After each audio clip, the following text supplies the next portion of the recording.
Magic the Gathering has a problem, and no, I'm not talking about Universes Beyond. Magic's problem has orange fur, green eyes, and a vaguely unsettling grin. Of course, I'm referring to Loot, the latest mascot created by Wizards to finally give the game a face. From 2024 to today, Loot has appeared on 15 cards, 3 of which are entirely dedicated to him. He's been featured in plenty of official artwork, has become a core part of Magic's lore, and was even celebrated with a dedicated product line. In short, a true marketing case study. What Wizards didn't account for, though, is that the Magic community wants nothing to do with him. The more the company pushes Loot, the more players push back, rejecting him in favor of other deities, like the viral case of Fleam, which we'll talk about very shortly. Magic has always struggled with mascots, despite repeatedly trying over the years to find its own Pikachu, an iconic character that is cute, memorable, and accessible to every audience, capable of elevating the brand in all its facets. And believe me when I say that Wizards has tried a lot. But as recognizable as Magic is as a game, the elements that define it are its logo, the famous back, or certain specific cards, rather than a single more or less human face. So I asked myself, why not make a video about all the official and unofficial mascots that have appeared over the years and identify together which one is truly the most iconic? So here we are. If you ever spend time in the world of Magic, I'm sure you'll recognize more than one of them. As always, if you enjoyed the video, leave a like, subscribe to the channel, and don't forget to let me know in the comments below which one you think is the #1 mascot in all of the history of Magic the Gathering. Enjoy the video!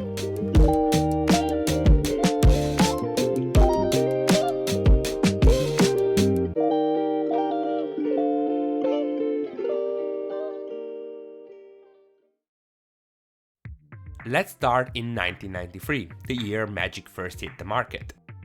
Back then, there were no planeswalkers or complex storylines, just illustrated cards. And amid all of them, one creature stood out more than any other, becoming the game's first official mascot. I'm talking about the unforgettable Harlon Minotaur. The creature itself is nothing special, a vanilla Minotaur with no particular strengths or weaknesses. But its look and essence are the perfect embodiment of Magic's fantasy imagery, to the point that it appeared everywhere, from print ads to merchandising and even in the game's official comics. A special mention goes to this jacket, produced exclusively for Wizards employees at the time, now a priceless collector's item. Over the following years, its popularity grew even further, expanding into the world of miniatures, action figures, and even retail, as shown by this massive statue placed inside the Wizards store in Seattle. However, as Magic became more and more famous and attracted more players, those players started growing attached to other cards, which in turn became sort of unofficial ambassadors for the game itself. A striking example is the Power 9, the most powerful cards in Magic. Above all, Time Walk, the Moxen, and especially Black Lotus, which over the years has become synonymous with Magic the Gathering. I'm also talking about creatures like Serra Angel, perhaps the most iconic illustration in the game in its many different versions over the years, or the timeless Shivan Dragon, recently reprinted in Foundations and still respectable in terms of limited power level despite how much time has passed. A 5/5 flying dragon will never go out of fashion. In the second half of the 90s, the lore of MTG began to grow more complex and dense, and that's when two more mascots emerged above all others. I'm referring to Urza and Mishra, the protagonists of the Brothers' War, arguably the most compelling narrative arc in the game. Their appeal is undeniable, so much so that Urza even has an entire expansion block dedicated to him, considered one of the most iconic in Magic's history, despite the fact that neither of them appeared on a card at the time, or at least not until decades later. With the arrival of the new millennium, Magic became a true cornerstone of the fantasy genre as a whole, further cementing its sci-fi elements with sets like Darksteel and Mirrodin, which gave rise to new unofficial mascots. One of them, Platinum Angel, deserves a mention, a perfectly fitting symbol of that metallic, futuristic aesthetic, which became iconic especially among casual players thanks to its unprecedented ability at the time.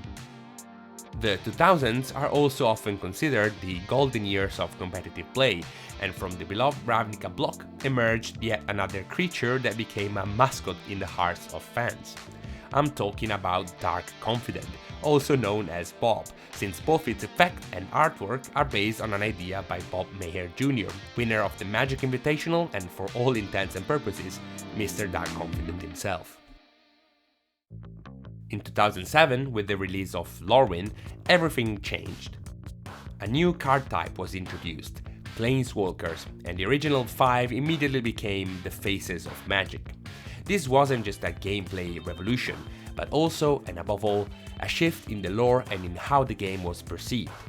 Despite the fact that dozens upon dozens of Planeswalkers have been printed from 2007 to today, 2 of them deserve special mention as pillars of the game throughout all these years. The first one is Jace, the Mage of Mind Magic, who with interactions like Jace the Mind Sculpture has dominated competitive play and converted entire masses of players into control mages. The second one is of course Liliana, the ultimate anti-hero, the subject of countless cosplays and a character who has undergone a memorable evolution in personality and lore throughout the most recent sets. The Planeswalker era of the last 15 years has given rise to countless fan-favorite icons that practically function as mascots of the game, from Ajani Goldmane to the Time Mage Teferi, to the infamously broken Oko, to the Celestial Elspeth, all the way to the mighty Yugin. But the 2010s also saw the rise of the supervillains, new or old characters who embody everything that is evil in Magic and who, for some reason, have become almost more beloved by the community than the heroes. I'm talking about the Eldrazi, but also the Phyrexian Praetors, and of course, the #1 villain of all, Nicol Bolas. I don't know if it's entirely fair to call them mascots, but considering how often Wizards has put them in the spotlight to promote the game, well, I think they passed the test. And so we arrive at the present day, picking up from where we started this video, with Loot, perhaps Wizards' most definitive attempt to cement a long-term, family-friendly mascot. Loot is a member of an unknown race called the Fomori, described as the key to the universe because within him lies the map of the multiverse and all the omen paths. But despite his central role in the game's story and the printing of many powerful cards that never really caught on competitively, the community simply is not buying it. The craziest reaction happened just a few months ago with the release of the first Through the Omen Path set, the digital counterpart to the Universes Beyond Spider-Man release, exclusive to Magic Arena. One of the cards in the set, Fleeing Goblin's creation, suddenly became a viral phenomenon within the MTG community, not because of its actual ability, but because of the cute little creature featured in its artwork. The MTG subreddit in particular practically exploded with support for Little Fleam, to the point that Wizards introduced him as an official avatar on Magic Arena just a few days later. And no, if you're wondering, there is no lore or backstory for Fleam. He is simply the product of hype and anti-conformism of an exasperated community. Alright, let's draw some conclusions. The existence of so many MTG mascots over the years is there for everyone to see. It almost feels like Wizards can identify one that works universally. In my opinion, there are 2 main reasons for this. First, Magic audience, which should be noted has an average age well over 30, is not the most fertile ground for mascot-driven marketing and merchandising. It's not a very young audience of children, where choosing a cute, easily marketable face is much easier. Just think of characters like Pikachu or Sonic. Secondly, Magic's universe is so vast that condensing it into a single character is objectively difficult, because it's precisely that flexibility and diversity that makes Magic the game we all love. And that's without even considering universes beyond, the collaborations with other IPs like Final Fantasy or Avatar, which will only keep expanding those boundaries. So I'll leave you with this question. Is this mascot issue really a problem or not? In other words, could the mascot of Magic the Gathering be the fact that it doesn't have a mascot, but so many of them? Anyway, let me know what you think about it, and I'll catch you in the next video. Thank you for watching.